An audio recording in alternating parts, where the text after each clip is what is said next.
Hello, ladies and gentlemen. Hello. We're back. We are back.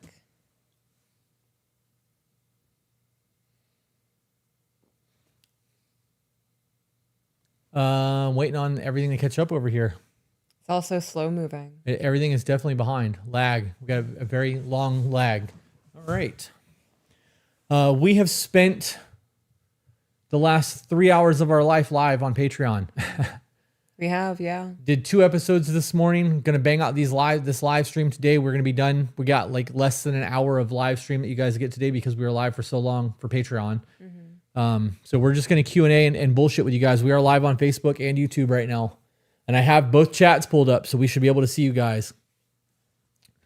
Currently 59 people watching across both platforms, which is not a lot. So make sure you guys share the platform, share the live. Okay, we can do that now. Yep, share the live. We are just going to interact with you guys. You guys can ask us questions. You can not ask us questions. You can sit here and stare at us. We don't really give a shit. Whatever you want to do, this is what we're doing for the next 45 minutes of our life. Yep. Somebody said, well, heck, I missed that. The links are still there. You can go back and watch them. Actually, it's one link for both episodes and like a 20-minute fucking hangout session in between them. Yeah.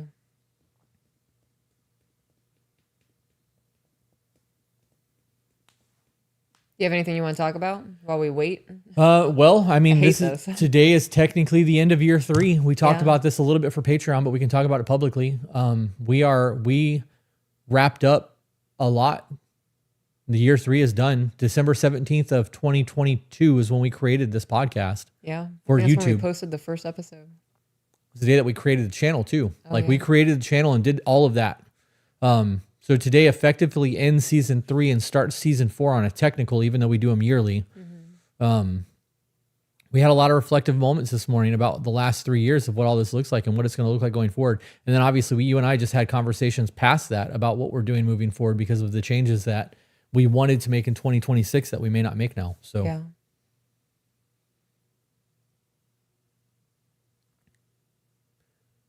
Been a good day. Got in on Modern Fatherhood TikTok live and now this until wifey is live herself. Did you guys enjoy the episode that I did with that dude?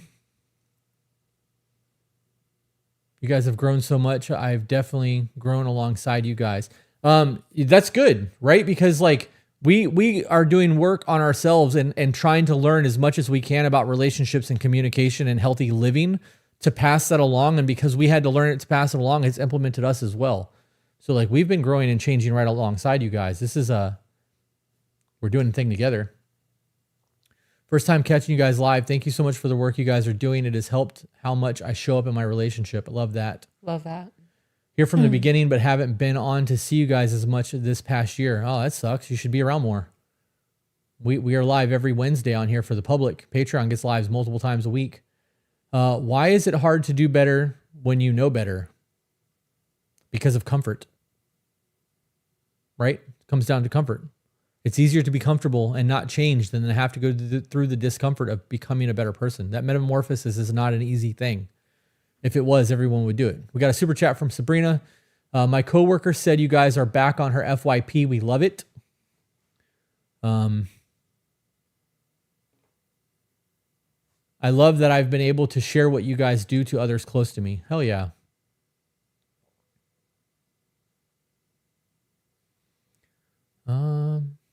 Another super chat from IT Guy. Happy anniversary. So proud of the growth. Seeing it is inspirational to our growth. Love your relationship and the way you show up for each other and teach me how I can too.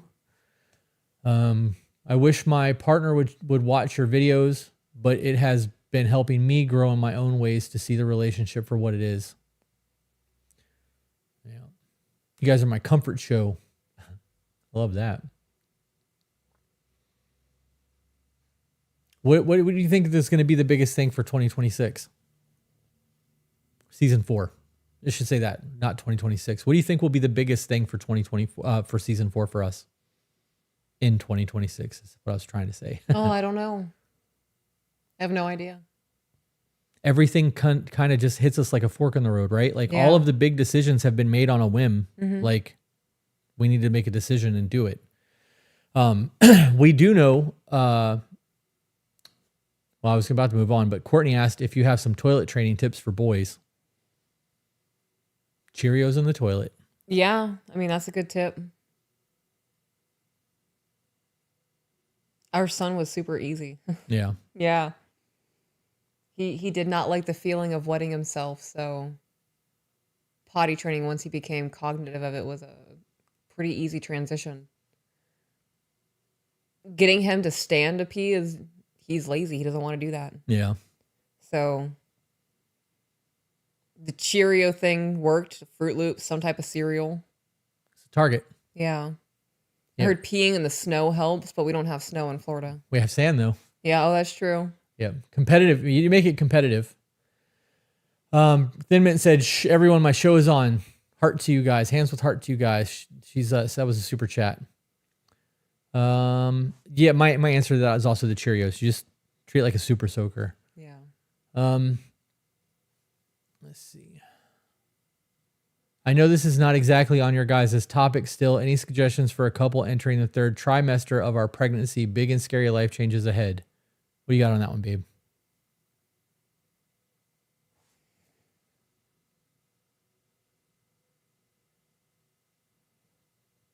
I would enjoy these last few moments before the baby gets here. Yeah. Yeah. I'm having sex wherever I want to in the house, right? However you can be comfortable. If I'm comfortable enough to leave the house, like I'm not. I mean, I hate my body at this point, but I'm not willing to not leave the house. Go on dates, go to the beach, go to movie theaters, go to places. This is going to be the last time you're by yourselves. Yeah. Yeah. Anywhere. Enjoy that time while you got it, for Yeah. sure. That's a good one. That's a good one. So like go hit places that you guys hit routinely that are staples in your relationship, because going forward there will be a child there with you. Yeah. Things are going to change when that baby's born. Yeah. Yeah.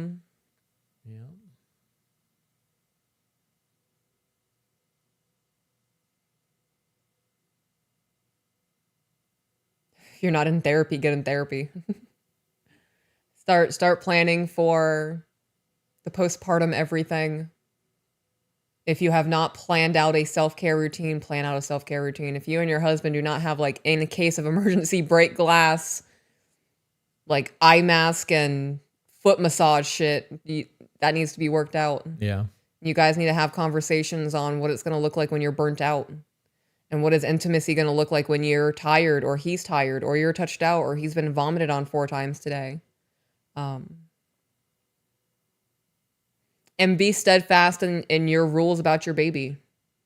Do not feel pressure to allow family to touch him or her, or if the baby's not a football, don't pass the baby around. RSV is a very serious respiratory illness, and look into, this is going to be my last thing. Look into like Asian traditions and culture around pregnancy.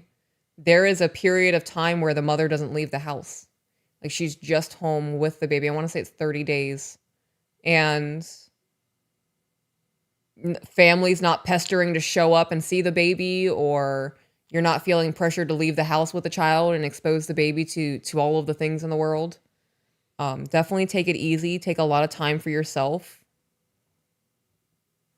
Be selfish about it. Be selfish about this time with the life that you just brought into this world. Everybody's going to meet this child at some point. End of my thoughts. I want to jump in here, and before I get back to reading comments, I want to let you guys know that we decided in between the Patreon live that we just wrapped up and this live that 2026, the only events that we are doing right now that are not sold out completely is the January couples retreat from January 30th to February 3rd. The April women's retreat that I think only has 4 or 5 spots left, and Greece and Bali, which still have spots available for both. We decided that those are the only events that we're doing next year. So if you are wanting to go to a couples retreat, or you are wanting to go to one of her women's retreats, this is your only opportunity. Past January and April, there's nothing else happening until 2027. Yeah. Unless you want to go to Greece or Bali. Highly recommend that you guys go on vacation with us. It's a fucking blast. Yeah. But that's entirely up to you guys.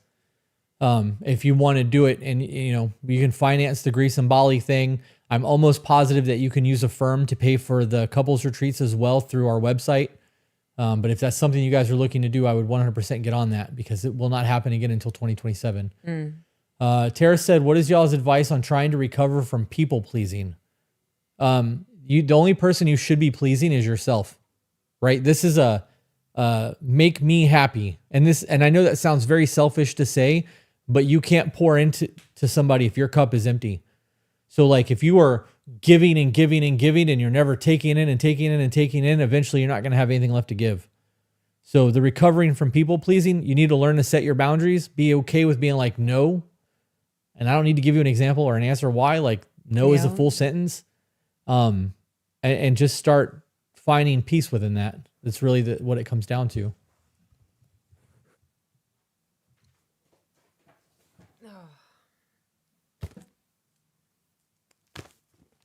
Feels unreal having you guys answer my question live. Thank you from Latvia. Where's that at? Latvia. I want to say...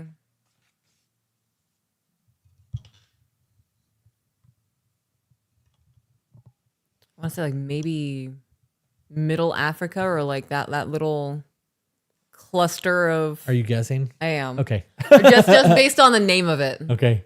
But I want to say like maybe in that weird Middle Eastern part between like Russia and like, what is it, Iran? That looks like a hefty boot. Italy looks like a boot. No, I feel like it's near like Turkmenistan. Turducken. How do you go about rebuilding self? It's in Eastern Europe. It's in the Baltics. Okay. How do you go about rebuilding discipline? Is that what that question was? Where'd it go? It scrolled. Rebuilding self-discipline by doing the hard thing. Sabrina sent another super chat that said, Tater Tot was in the hospital a day after Thanksgiving because of a respiratory distress due to bronchitis. Scared the heck out of us. He's also had RSV twice within a month last year. That's crazy. Crazy. 2 lives in one day. Yeah, we were live for almost 3 hours on Patreon. What am I looking for? What are you looking for? Recover from people pleasing. Oh. This is from my September women's retreat. Noah's a scientist, setting boundaries. Why boundaries are important.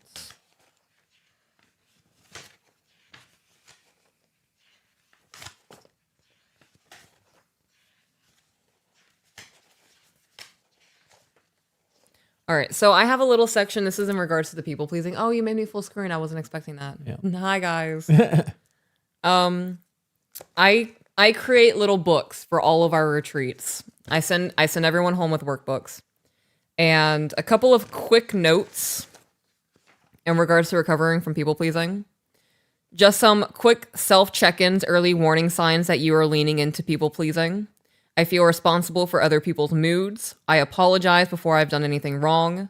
Neutral silence feels like rejection. I say yes quickly and resent it slowly. I'm exhausted but still afraid to rest. So, people pleasing comes from a couple of things. We're going to lean into childhood roots and how it starts. Conditional love, so feeling like you have to earn your love from your parents, can lean into people pleasing tendencies. I'm trying to make this quick, so I'm not reading from a book. The family peacekeeper, you can call yourself the Dr. Phil of the family as a joke to kind of cope with that, you could say.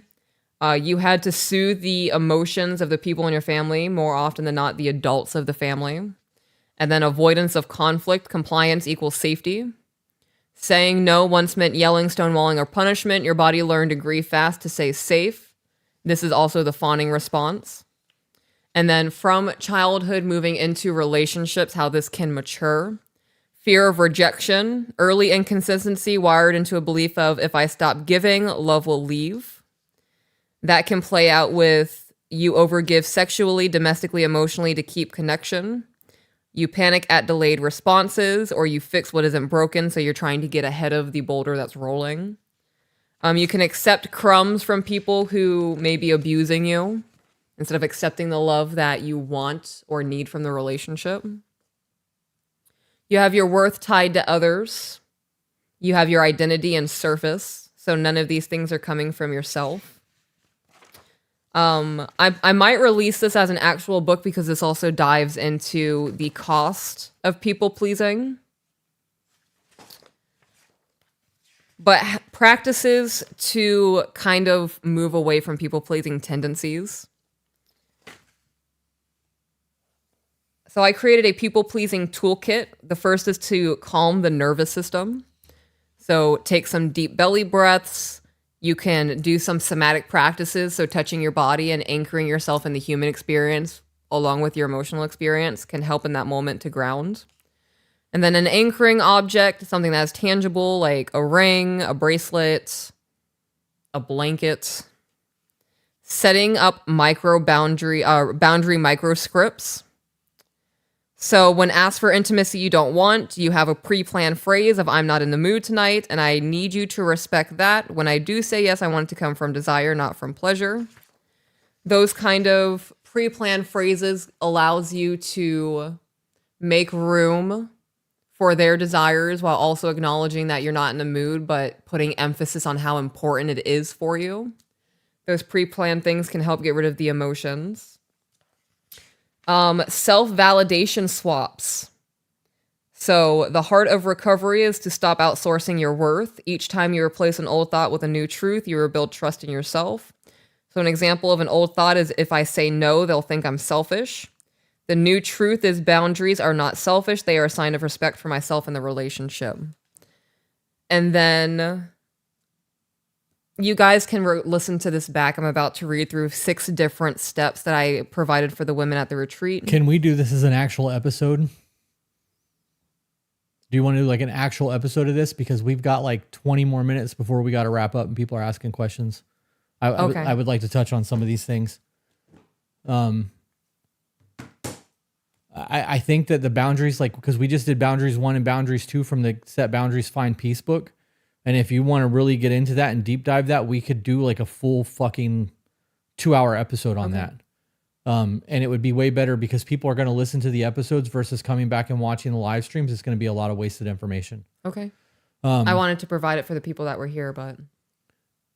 So somebody asked, so there was 2 things that I wanted to make sure that we answered. One of them was somebody asked about being 21 and getting advice from people that are 30, 40, 50 years old and how to shut them down politely. If you're 21 years old, you should be taking advice from anyone who can give it to you. Whether you implement the things that they tell you is up to you. You need to use your discernment, but you can learn from a lot of fucking people. And at 21, you're a baby still. You have a whole lot of life lessons that are coming. And if somebody in their 50s is trying to give you advice, listen to the advice and then figure out if it's worth implementing into your life or not. The other thing that came up, and this is the one that people are saying, can you touch on this? Multiple people said it. Can you talk about when family make their own and splitting off from their parents and then having toxic in-laws? I know you don't like the word toxic, but I'm not thinking of another word. This whole toxic in-law shit, like, I don't have an issue with the word toxic. I have an issue when it's toxic masculinity or toxic femininity. I don't think that those things are toxic. I think that those things just are. And the people that exhibit those traits are fucking toxic. If you're having issues with your in-laws, and you've moved out and created a new family and you're getting married, your family that's blood related doesn't matter as much as your family that is marriage related. So if you're having issues with your marriage in that aspect or your family members outside of your household, there needs to be whoever's family it is needs to be the one to stop it. So if it's your in-laws, your partner needs to be the one to be like, hey, you guys are overstepping and creating problems in the relationship. And you need to either cut them off or make them correct their behavior. The episode, if we record that as a full episode, will totally be on YouTube. I wasn't trying to shut you down. We just said we were going to do a Q&A and you jumped in. Yeah, I was almost done. You I said had a few more sentences. You were like, there's 6 more things to go through. It was just 2-sentence bullet points. I would love to hear Peach's book on an episode. If Peach doesn't actually have a book yet, these binders that we have are from couples retreats. It's one of the values that you guys get to coming from these things, or from one of the women's retreats she does. You can go back to that if that's what you want to do. I'll just close the chat so that I can't see the chat, because good. Otherwise I'm going to hyperfixate on what's going on over there while you're talking. We can do an episode about it if that comes to fruition. Could you guys discuss step parenting? What about step parenting? You guys, I could discuss all kinds of shit about step parenting, and it could not touch what you're looking for at all. So let's work on specifics. What if my husband doesn't realize how terrible his family treats him? I don't have an issue with how they treat me or our kids, but I am introduced as the sister and him as my husband. It's bizarre. And I want to defend my man, but I don't want to overstep my boundaries. You have the conversation with your man about like how you don't like what's going on. And you ask him that even if he doesn't want to uphold these things, that you would like him to, and it would make you happy if he did. You explain that you're his wife and that like you guys have decided to do this forever and his family won't be here forever. You guys are supposed to make a run at this until the end of time. You need to be fucking focusing on each other. I don't know why people get so hung up on this whole family thing. Like, I understand that you guys share DNA and your family was there for you for the however long your life has been there. But when you make a covenant with another person and this is going to be your person, they need to be your fucking person. Like, they need to be priority above everything. The moment you start putting your family above your spouse, your marriage is going to fall apart. It lets them know exactly where they stand in a line of importance for you.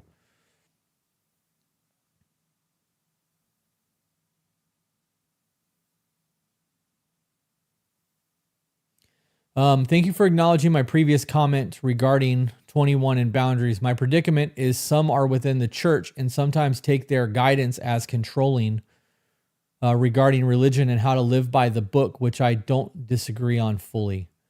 Well, I mean, that's one of those things that, you know, there's a whole lot of weaponized religion and religious abuse, religious trauma. There's a whole lot of things that can get into that discussion. You just think them. If you're not going to apply the knowledge and they think they're doing something good, just be polite. Let them get it out of their system and move on with your life. Can the book, The Courage to be Disliked, be applied to relationships with your kids? Been thinking of reading it. It can.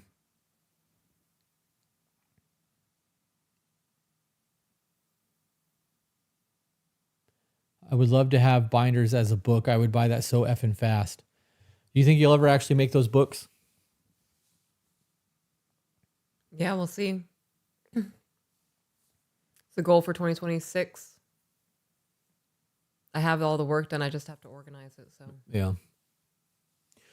And looking through those binders, I definitely think there are things that we could elaborate on and make like longer chapters.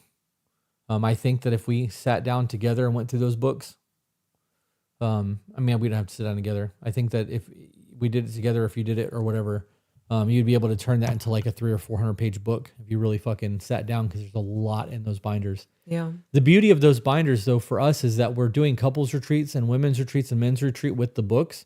So the bullet points there are things that we already know that we don't have to type out. We can then just have discussions about.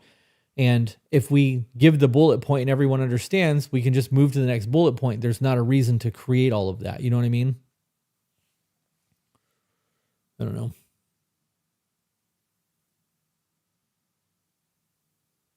Any new interviews planned for 2026, babe? No, my husband's the interview person. The interviews were your idea. Yeah. So I'm kind of just along for the ride. I would like us both to interview people. Yeah. And like I've put out a whole lot of emails trying to get other content creators to come on the podcast. I'm not paying somebody to come on our show. Yeah. That's the reality of it. We don't have a massive following, but we have a following big enough that, I'm sorry, Ivy Dog, I didn't mean to kick you in the head, that I'm not going to give somebody fucking money to come and get publicity on our shit. Right. But somebody asked when our future women's retreat. The only one that we have left now that is not sold out is the April women's retreat. You can find that on tobebetter.com. That's the last one. We're not doing another one until 2027.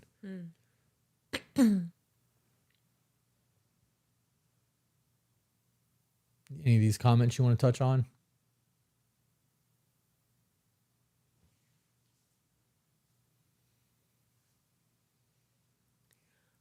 I'm confused.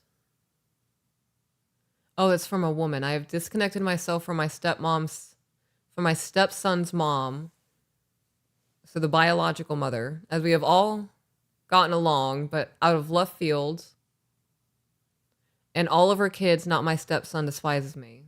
Things have been easier since I just love him like my own and support his dad emotionally. Was I right in stepping back? I think so. That's one of those situations where I don't have to have a relationship with that person. Right. That is a relationship out of, if it were not for this child, we would not be in each other's lives. Right. So the children out of nowhere having negative emotions for me would tell me that there are conversations being had in that household that shouldn't be had in front of children. And that's enough to tell me that something has happened and she didn't come to me about it. And I'm here for the child. Yeah. So the child would be my main focus. We just need to be civil to each other. Yeah. That's co-parenting. You just need to be civil to each other. So, manifesting 2027 women's retreats. Maybe we'll see how 2026 goes. Somebody asked if you're going to talk with Roma again for another interview. Is that something you'd be willing to do again? Yeah. She was fun to talk to. She enjoyed the interview, from my understanding. Yeah. So I don't see why not. Well, I know that she's creating her own podcast, and she had mentioned you coming on her podcast, so that's a possibility as well. She also wants to do one in person where she comes out. She had mentioned that as well. I noticed that when I was editing, she said that like at the end of the episode when you guys were done, the after the goodbyes were there, she was like, I'd totally be willing to fly myself out there, blah, blah, blah. Mm-hmm. So.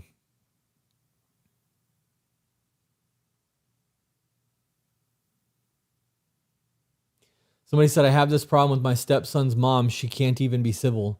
The kids are going to see that. Yeah. Right? Your relationship with the kid long-term is going to matter a whole lot more than the mom's rudeness or the inability to acclimate to the situation.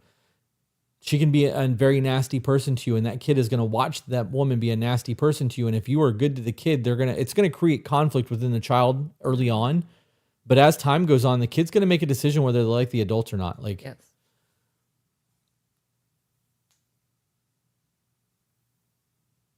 I understand that the family you create comes before the one that you came from, but how do you handle feeling like you have to choose between family and your partner if you're still close to your family?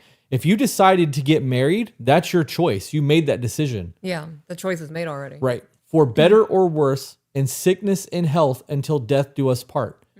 Not or until family decides to disrupt our shit. Right. Or my mom's uncomfortable with something that we're deciding in our life.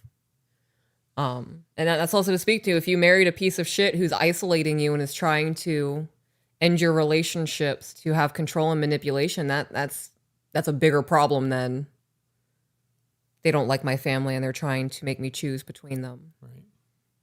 You know, family also oversteps. Do you have porous boundaries with your family? Because if you do, that's a problem. I don't think choosing between your relationship and your family is a healthy thing for anyone to be prompted with. I do think that there is a hierarchy, and once you decide to get married, the marriage is the hierarchy. And the family comes after the marriage. I agree.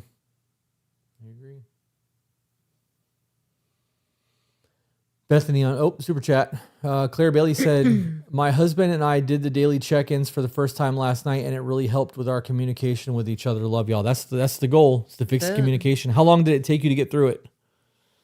Super chat's the first time we do it on average takes about 2 hours from what everyone says. And that was before we really like hammered down the discussions. What? The check-ins, the time frames on how long it took to do it. It used to be about 2 hours. That was the average, but we've added stuff to the check-in list. I'm wondering what the time frame was.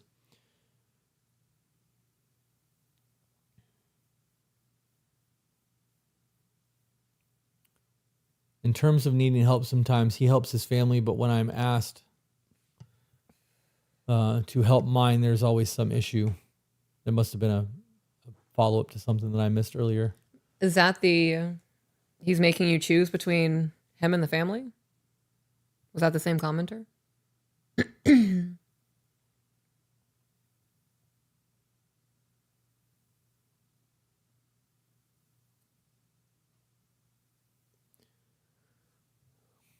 Good afternoon, Tom. Hope things have acclimated back to normal life after the mod retreat that you guys came to.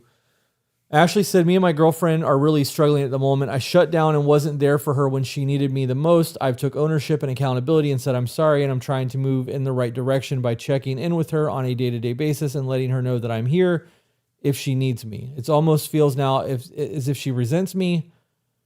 And I said to her today, it feels like you almost want me to growl for your affection and your attention, and she admitted that is what she wanted and what she's looking for, but I find it hard to be the person she needs me to be when I'm not getting anything back. I think what I'm trying to get at is it fair of her to completely shut down and not give basic to both regrow?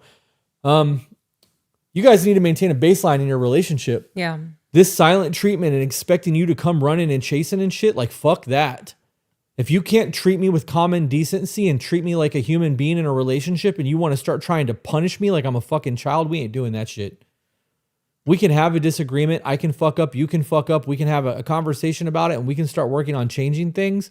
And then you can come and fucking sit on my lap and we can watch some TV like adults, like a married couple that love each other. Because even though you don't like me right now, I fucking love you and you fucking love me. And we're not going to allow this to destroy our marriage. Right.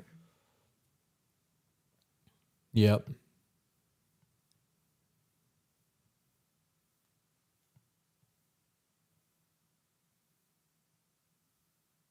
Somebody said, I love you, Peaches. I love you too, random citizen. Remember that scene from Megamind? Megamind, yeah. Yeah. Thanks for jumping on here and saying that. Y'all have helped me understand my BPD so much better. When it attacks me with the abandonment thoughts, I pause and have better communicated with my man and check-ins for extra meaning behind his words. Good.